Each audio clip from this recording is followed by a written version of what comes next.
అనకాపల్లి జిల్లా నక్కపల్లి మండలం ఉపమాకలోని శ్రీ వెంకటేశ్వర స్వామి ఆలయ ప్రాంగణంలో నిర్వహించిన యోగాంధ్ర కార్యక్రమం పండగ వాతావరణంలో జరిగింది. ఈ కార్యక్రమంలో ఏపీ హోంమంత్రి వంగలపూడి అనిత, అనకాపల్లి ఎంపీ సీఎం రమేష్, జిల్లా కలెక్టర్ విజయకృష్ణన్ పాల్గొని యోగాసనాలు వేశారు. పెద్ద సంఖ్యలో ప్రజలు, విద్యార్థులు, అధికారులు పాల్గొని యోగా సాధన చేశారు. ఈ సందర్భంగా హోంమంత్రి వంగలపూడి అనిత మాట్లాడుతూ ఉపమాక శ్రీ వెంకటేశ్వర స్వామి ఆలయ ప్రాంగణంలో యోగాసనాలు వేయడం ఎంతో ఆనందంగా ఉందన్నారు.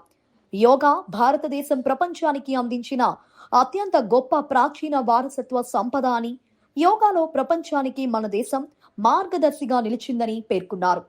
ప్రధానమంత్రి నరేంద్ర మోడీ కృషితో అంతర్జాతీయ యోగా దినోత్సవానికి ప్రపంచ వ్యాప్తంగా గుర్తింపు లభించిందని, నేడు అనేక దేశాలు యోగాను తమ దైనందిన జీవితంలో భాగంగా చేసుకోవడం భారతదేశానికి గర్వకారణమని అన్నారు. అనంతరం జపాన్లో జరిగిన హాకీ ఏషియా కప్ పోటీల్లో భారత జట్టుకు ప్రాతినిధ్యం వహించి కాంస్య పథకం సాధించిన క్రీడాకారిణి నమ్మి గీతాశ్రీను హోంమంత్రి అనిత, ఎంపీ సీఎం రమేష్ సత్కరించారు. ఈ సందర్భంగా గీతాశ్రీను క్రీడా ప్రతిభను అభినందిస్తూ భవిష్యత్తులో మరెన్నో విజయాలు సాధించి రాష్ట్రానికి, దేశానికి మరింత పేరు తీసుకురావాలని ఆకాంక్షించారు. ఈ కార్యక్రమంలో పలువురు ప్రజాప్రతినిధులు, అధికారులు, క్రీడాకారులు, యోగా సాధకులు పాల్గొన్నారు. పాజిటివ్ ఎనర్జీని తీసుకోవాలనే ఉద్దేశంతో ప్రభుత్వం వారు సూచించిన మేరకు ఈ రోజు ఈ కార్యక్రమానికి ఇక్కడ చేరుకున్నాం.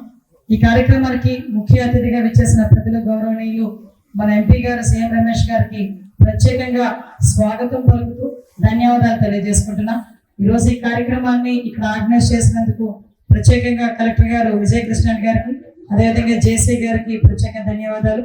ఈ కార్యక్రమానికి విచ్చేసిన పెద్దలు ఆదేశాల మేరకు, ముఖ్యంగా మన ప్రధానమంత్రి మాన్యశ్రీ నరేంద్ర మోడీ గారి ఆదేశాల మేరకు ఈరోజు దేశవ్యాప్తంగా, ప్రపంచవ్యాప్తంగా యోగా దినోత్సవం జరుపుకుంటున్నాం. యోగా వారోత్సవాలు జరుపుకుంటున్నాం.